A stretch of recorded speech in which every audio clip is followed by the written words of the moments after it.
Hello friends, मैना mathematics channel में आपका फिर से हार्दिक स्वागत है। मेरे प्लीज़ चैनल को लाइक, सब्सक्राइब एंड कमेंट करें।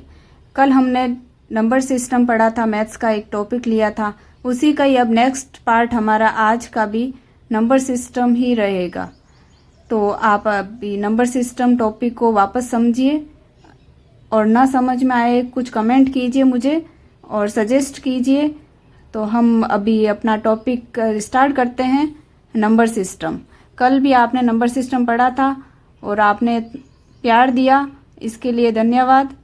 और अभी कमेंट भी कीजिए, लाइक कीजिए और मेरे चैनल को सब्सक्राइब कीजिए। हम पढ़ते अपन अपना टॉपिक नंबर सिस्टम। तो स्टार्ट करते हैं नंबर सिस्टम। संख्याएं दो प्रकार की होती है। इसको हम दो पार्ट में डिवाइड करते हैं। फर्स्ट है वास्तविक संख्या,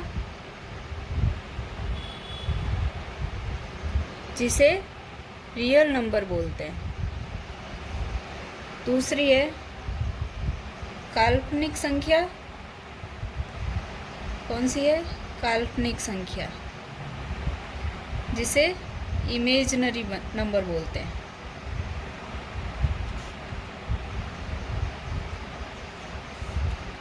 अब वास्तविक संख्या को अभी दो पार्ट में डिवाइड किया हुआ है। फर्स्ट है पूर्णांक, जिसे इंटीजर्स बोलते हैं, और सेकंड है दशमलव, जिसे डेसिमल बोलते हैं।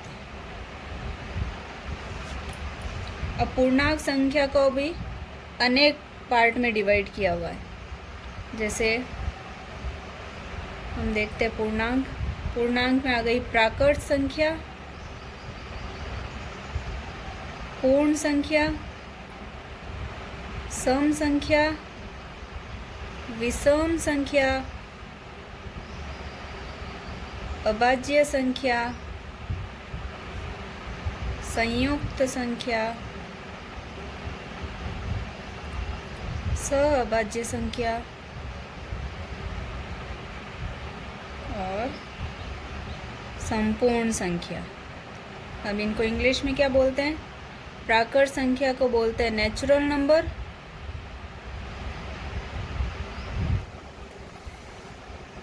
पूर्ण संख्या को बोलते हैं होल नंबर, सम संख्या इवन नंबर, विषम संख्या ओड नंबर, अभाज्य संख्या प्राइम नंबर, संयुक्त संख्या कॉम्पोजिट नंबर, सहअभाज्य संख्या को प्राइम नंबर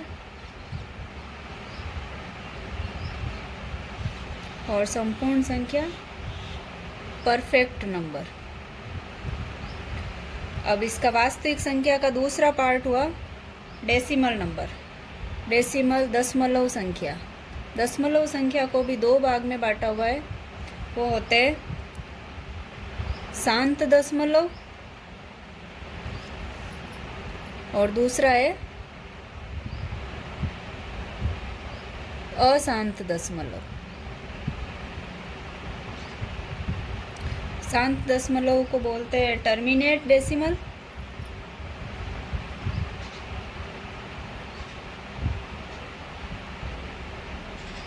और अशांत दशमलव को बोलते हैं नॉन टर्मिनेट डेसिमल नंबर। अब अशांत को भी हमने दो भागों में बांटा है। वो होते हैं अशांत आवर्ती दशमलव, मतलब जिनका अशांत के बाद में वापस पुनरावृत्ति होती रहती है, अशांत आवर्ती दशमलव। और दूसरा हुआ अशांत अनावर्ती दशमलव, अर्थात वही नंबर वापस नहीं आता है, बार बार रिपीट नहीं होता और इसमें रिपीटेशन होता रहता है। इसको बोलते हैं नॉन टर्मिनेट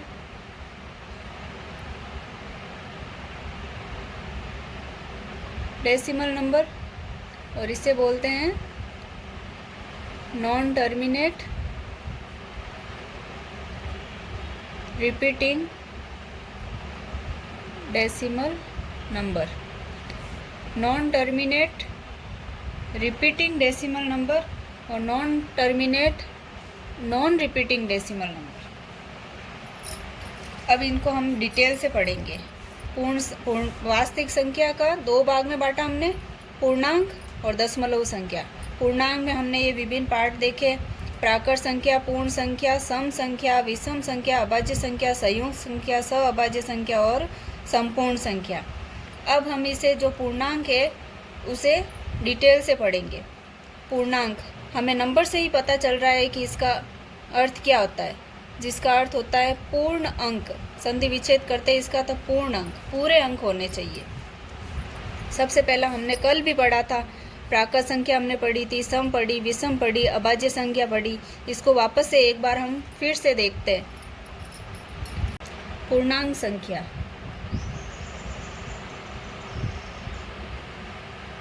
पूर्णांक संख्या, इंटीजर नंबर। इसमें हमारे आते हैं पूर्णांक संख्या में पूर्ण होने चाहिए। जैसे सारे जो नेगेटिव नंबर्स होंगे वो सभी आ जाएंगे। फिर शून्य पूर्ण संख्या में पूर्णांक संख्या, और इसमें आएंगे सारे पॉजिटिव नंबर्स। ये मिलकर पूर्णांक संख्या बनती है।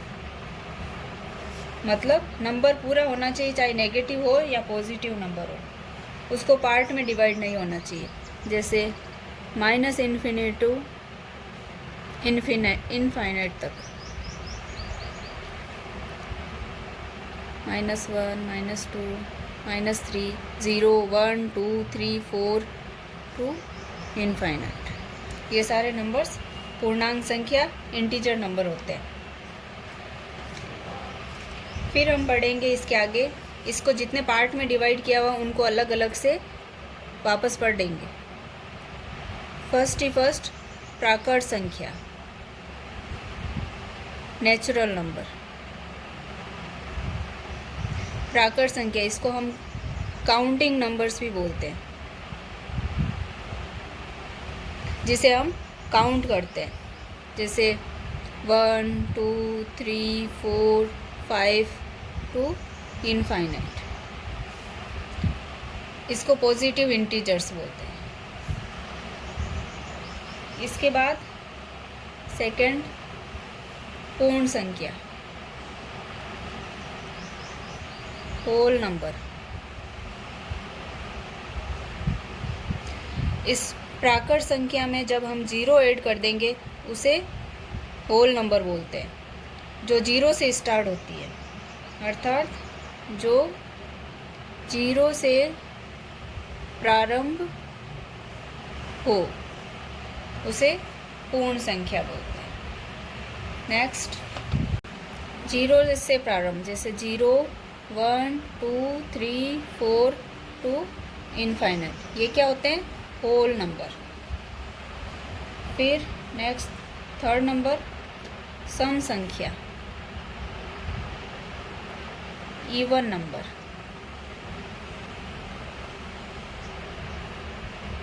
ऐसी प्राकृत संख्या जिनमें 2 का भाग जाता है वो सम संख्या होती है। कौन सी होती है? जिसमें 2 का भाग जाता हो। प्राकृत संख्या है सभी। प्राकृत संख्या मतलब 1, 2, 3 काउंटिंग नंबर्स, उसमें 2 का भाग जाना चाहिए, वो सम संख्या होती है। जैसे 0, 2, 4, 6, 8, ये सारी सम संख्या होती है। तीसरा विषम संख्या,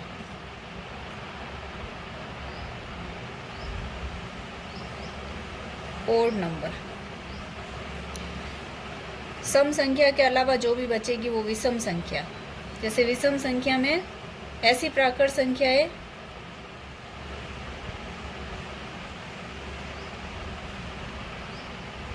जिनमें 2 का भाग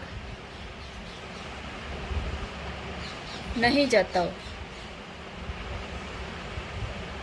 उसे विषम संख्या कहते हैं।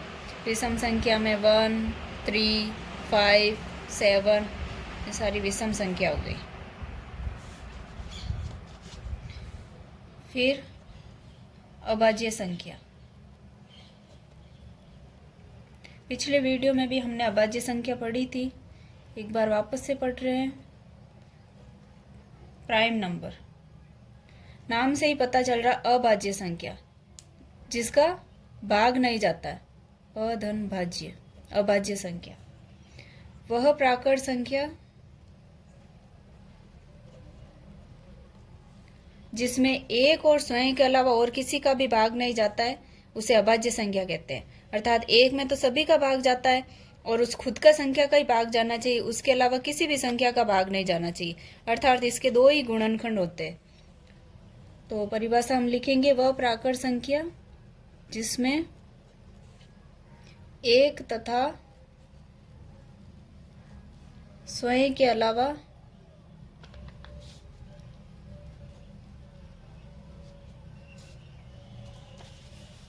अन्य किसी भी संख्या का भाग नहीं जाए उसे बोलते हैं प्राइम नंबर। या हम दूसरी परिभाषा ये भी लिख सकते हैं कि ऐसी संख्या जिसके केवल 2 ही फैक्टर हो, अर्थात 2 ही गुणनखंड हो, इसके अलावा कोई गुणनखंड नहीं होता है। एक तो एक होता है और उसके अलावा वो खुद संख्या होती है। तो हम लिखेंगे ऐसी संख्या जिसके केवल 2 गुणनखंड या फैक्टर्स हो, वो प्राइम संख्या होती है। अब हमने पिछले वीडियो में भी देखा था कि 1 से लगाकर 100 तक कितनी प्राइम संख्या होती है, अभाज्य संख्या कितनी होती है। जैसे आज हम वापस 1 से 100 तक कितनी अभाज्य संख्या होती है ये देखेंगे। सबसे पहले 2, 1 नहीं होती, 1 ना तो अभाज्य संख्या होती है ना ही भाज्य संख्या होती है। 2, 1 में सभी का भाग जाता है। 2, 3, 2 अभाज्य संख्या मतलब इसके 1 और 2 ही फैक्टर होते हैं। 1 में 2 का भाग जाता है और 2 में स्वयं का जाता है। 3 का भी 1 और 2। फिर नेक्स्ट है अपनी 5, 7, 11, फिर 12 में जाता है, फिर 13, फिर 14 में जाता है, 15 में जाता है, 16 में जाता है, 17, फिर 19, 20 में जाता है, 21, 22 में जाता है, 23, 29, 30 में जाता है, फिर 31, 37, 41, 43, 47, फिर 53, 59, 61, 67, 71, 73, 79, 83, फिर 89, 97। काउंट करते हैं हम ये कितनी अभाज्य संख्या हुई है। इसके अलावा जो जो भी हमने 1 से 100 तक छोड़ी है वो सारी भाज्य संख्या है। काउंट करो कितनी हुई अपनी अभाज्य संख्या। 1, 2, 3, 4, 5, 6, 7, 8, 9, 10, 11, 12, 13, 14, 15, 16, 17, 18, 19, 20, 21, 22, 23, 24, 25। तो 1 से 100 तक कितनी अभाज्य संख्या हुई टोटल? 25। अब हम नोट लगाएंगे अभाज्य संख्या के बारे में। एक नोट कि एक ना तो भाज्य संख्या होती है और ना ही अभाज्य संख्या, अर्थात ना ही संयुक्त संख्या होती है। एक न तो भाज्य संख्या है और न ही अभाज्य संख्या।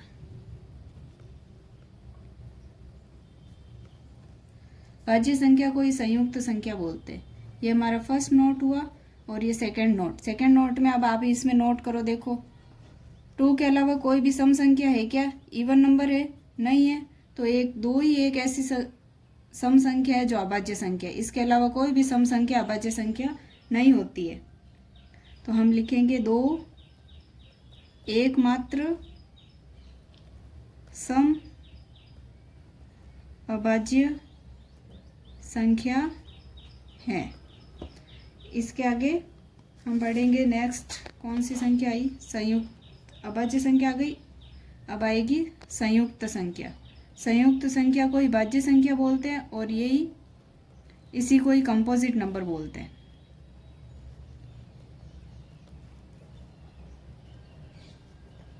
कंपोजिट नंबर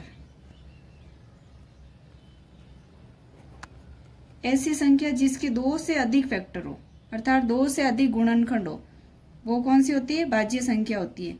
जैसे 2 का 1 और 2 ही फैक्टर होता है। इसके नेक्स्ट 3 1 और 3 फैक्टर होता है। फिर 4 देखते हैं तो 4 के कितने फैक्टर हुए? 4 का 1 हुआ, फिर 2 में भी 4 का डिवाइड होता है तो 2 हुआ और नेक्स्ट 4 हुआ। तो इसके 2 से ज़्यादा फैक्टर हो गए तो ये भाज्य संख्या हुई। जिसके 2 से ज़्यादा फैक्टर हो वो भाज्य संख्या होती है। हम लिखेंगे ऐसी संख्या जिसके 2 से अधिक गुणनखंड फैक्टर्स हो, वो क्या होती है? संयुक्त संख्या। फॉर एग्जाम्पल हमने 4 का देखा, 4 का होता है 1 2 एंड 4 खुद। फिर हम नेक्स्ट एक एग्जाम्पल और लेके देखते हैं। 9 का 1 से होता है, 2 में नहीं जाता है, 3 नेक्स्ट 9। ऐसे आप और भी एग्जाम्पल लेके देख सकते हो। इसमें जो जो संख्या नहीं आई वो इसमें आएगी। फिर नेक्स्ट सह अभाज्य संख्या। अब सहअभाज्य संख्या को क्या बोलते हैं इंग्लिश में? को प्राइम नंबर। ऐसी 2 संख्या जिनमें एक दूसरे का भाग नहीं जाता है और एक ही संख्या से दोनों ही विभाजित नहीं होते। मतलब एक दूसरे का भाग नहीं जाएगा और एक ही संख्या से, मतलब इनमें दोनों में कोई भी कॉमन फैक्टर नहीं आए, कॉमन नहीं आएगा, उसको क्या कहते हैं? सहअभाज्य संख्या। तो हम इसकी परिभाषा लिखेंगे। ऐसी 2 संख्याएं जिनमें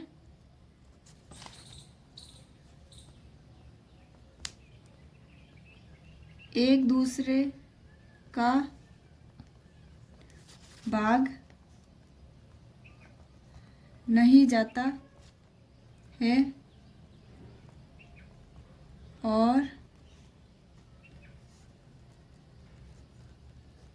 एक ही संख्या से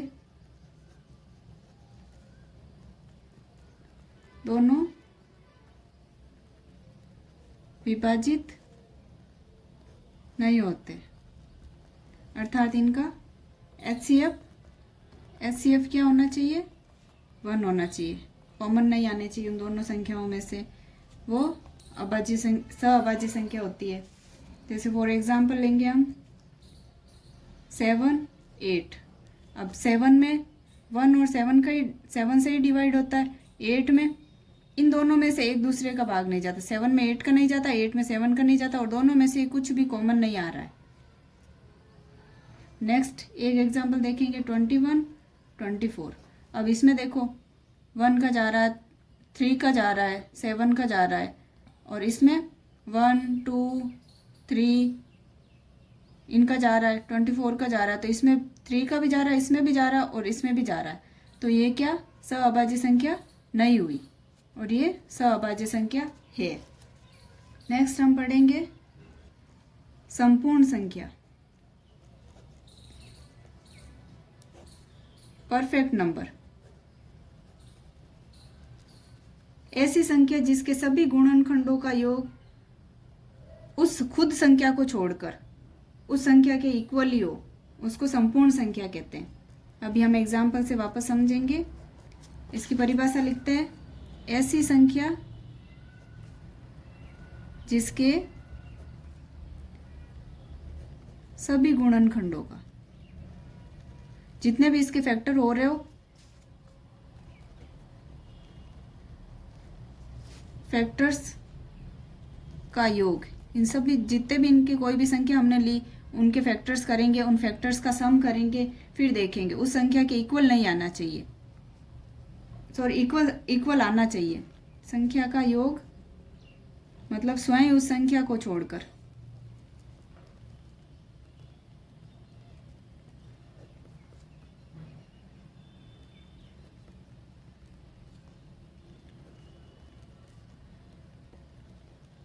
उस संख्या के बराबर हो, वो क्या कहलाती है? संपूर्ण संख्या। हम एग्जाम्पल लेके देखते हैं। जैसे हमने लिया 6 का एग्जाम्पल, 6 इसके फैक्टर करते हैं। 1 तो होता ही है, 2 से डिविजिबल है, 6 3 से डिविजिबल है एंड 6 से डिविजिबल है। अब हमें संख्या स्वयं संख्या को छोड़कर 6 का पूछा तो हमें 6 को नहीं लेना है। अब इनका सम करो, कितना आता है? 1 + 2 3, 3 + 3 6। तो इसका सम क्या आया? योग इसका आया 6। इट मीन्स ये क्या है? परफेक्ट नंबर, संपूर्ण संख्या है। नेक्स्ट हमने एग्जाम्पल लिया, दूसरा एग्जाम्पल लेके देखते हैं जो संपूर्ण संख्या नहीं है। जैसे हमने लिया 8, 8 के फैक्टर करो, 1 2 से डिविजिबल है, नेक्स्ट 3 से नहीं है, 4 से है, फिर 6 7 से नहीं है, 8 से है। हमें उस 8 को नहीं लेना है। फिर इनका सम करके देखो, 1 + 2 3, 3 + 4 7। तो इसका सम क्या हुआ? 7 हुआ। इट मीन्स ये 8 के इक्वल नहीं हुआ, 8 ही आना चाहिए। तो ये परफेक्ट नंबर नहीं है।